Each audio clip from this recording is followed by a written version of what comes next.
ये पूरा जो अभिभाषण है उस पे कोई विजन नहीं है, ये पूरी तरीके से खोखला है। तो विजन से ये खोखला दिखता है, पर एक चीज से भरा हुआ है, वो है घृणा, क्रोध और अहंकार। इतना अहंकार किसी के लिए अच्छा नहीं होता। ऑनरेबल चेयर सर, एक तरफ अरबपति खरबपति चुनाव लड़ रहे हैं, दूसरे तरफ एक साधारण आदमी इलेक्टोरल बॉन्ड लेकर आया। इलेक्टोरल बॉन्ड में 55% पैसा चंदा भारतीय जनता पार्टी को जाता है। खरीदी बिक्री का जो 11 सरकारें, चुनाव हारने के बाद भारतीय जनता पार्टी ने इस देश में 11 सरकारें बनाई हैं।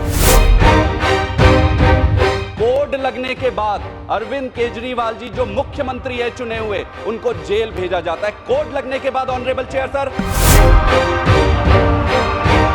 आज तक ईडी और सीबीआई ने भारतीय जनता पार्टी सरकार बनने के बाद ऑपोजिशन पार्टीज के लीडर पे जितने भी केसेस हुए, उसमें 95% ऑपोजिशन के थे।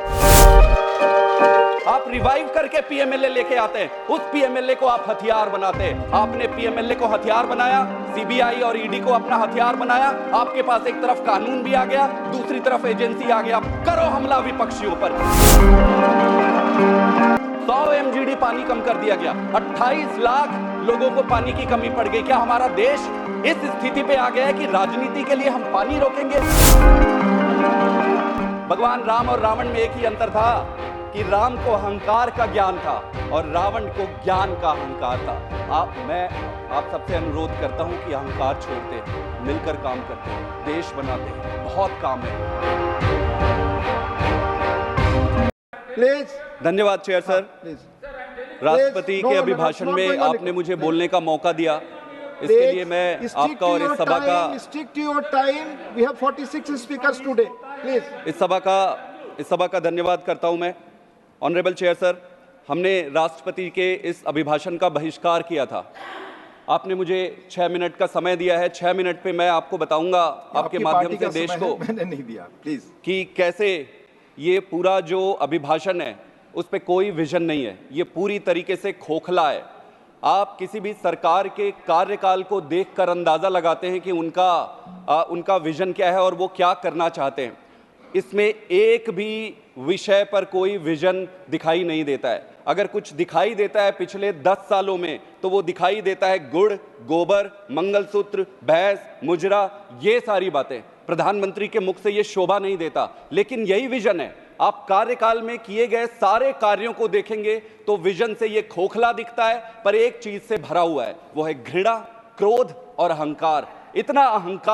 इतना अहंकार किसी के लिए अच्छा नहीं होता। ऑनरेबल चेयर सर, और प्रजातंत्र में तो निश्चित रूप से ये अच्छा नहीं होता। अहंकार के वृक्ष पर सिर्फ विनाश का फल लगता है।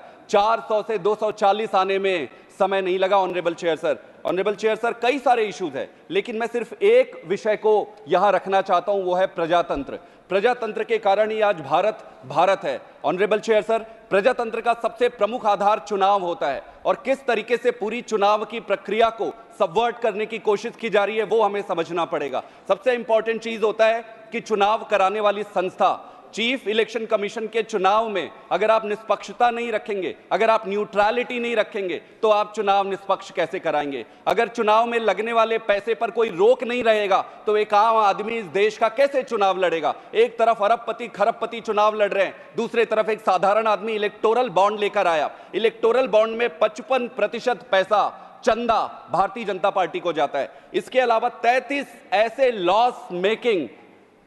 लॉस मेकिंग कंपनी से जिन्होंने पैसे दिए, उसमें से 75% पैसा बीजेपी को जाता है। ये चंदा जो भारतीय जनता पार्टी को गया, उसके जिम्मेदार कौन है? क्या ये देश के सामने नहीं है? क्या हम सबकी जिम्मेदारी नहीं है कि यहां पर निष्पक्षता लाए, पारदर्शिता लाए? Honourable chair sir, supreme court ने कहा था कि ये इलेक्टोरल बॉन्ड अनकॉन्स्टिट्यूशनल है। सरकार की तरफ से बात आती है, वो कहते हैं कि इसको हम रिवाइव करेंगे। सुप्रीम कोर्ट के हर ऑर्डर को स्ट्रक डाउन होने के बाद आप रिवाइव करने की बात करते हैं, और फिर प्रजातंत्र कहा है। ये सिलेक्टिव इमरजेंसी लगी हुई है देश में, और मैं आपको स्पष्ट करूंगा, अगर ये सिलेक्टिव इमरजेंसी नहीं है तो फिर क्या है? दूसरी तरफ आप देखिए, खरीदी बिक्री का जो 11 सरकारें चुनाव हारने के बाद भारतीय जनता पार्टी ने इस देश में 11 सरकारें बनाई हैं। आप नाम ले सकते हैं, Maharashtra, Bihar, Goa, Karnataka, Madhya Pradesh, Uttarakhand, Arunachal Pradesh, you name it. 11 सरकारें चुनाव हारने के बाद। ये इमरजेंसी नहीं है तो क्या है honourable chair sir? Honourable chair sir, इसमें चौथा पक्ष आपको देखना पड़ेगा जेल का। आज से पहले तक चुनाव में जेल का कोई रोल नहीं होता था।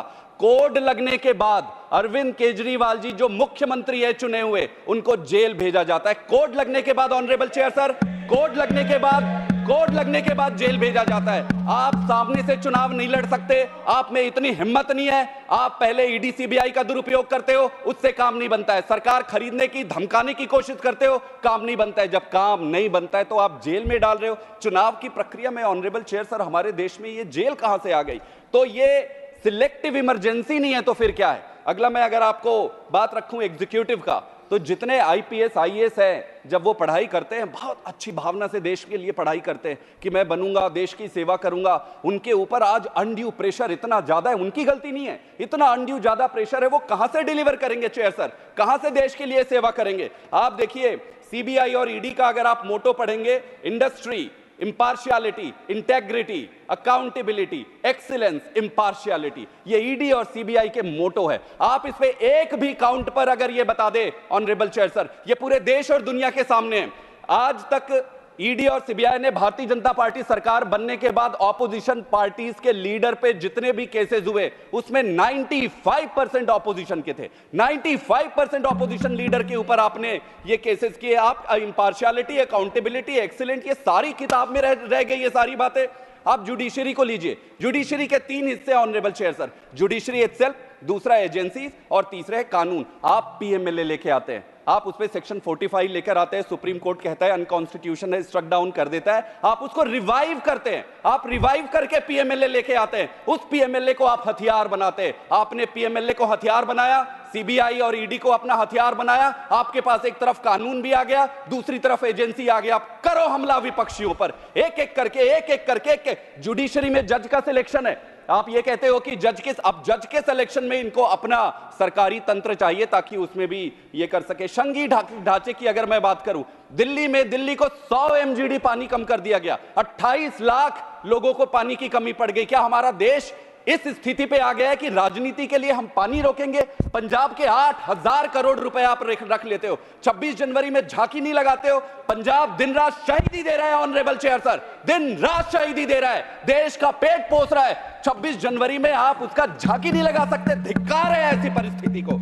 ऑनरेबल चेयर सर, मैं आपके माध्यम से यह कहना चाहता हूं कि क्रोध, अहंकार, इसका परित्याग करो। भगवान राम और रावण में एक ही अंतर था। भगवान राम और रावण में एक ही अंतर था ऑनरेबल चेयर सर, भगवान राम और रावण में एक ही अंतर था कि राम को अहंकार का ज्ञान था और रावण को ज्ञान का अहंकार था। मैं आप सबसे अनुरोध करता हूं कि अहंकार छोड़ते हैं, मिलकर काम करते हैं, देश बनाते हैं, बहुत काम है। इस तरीके से आपका पतन सुनिश्चित है। 400 से 240, अगली बार ईश्वर साक्षी है, इतने हाय और इतनी बद्दुआएं लगेंगी कि ये 40 आते आते देर नहीं लगेगी। आपका बहुत बहुत थैंक यू।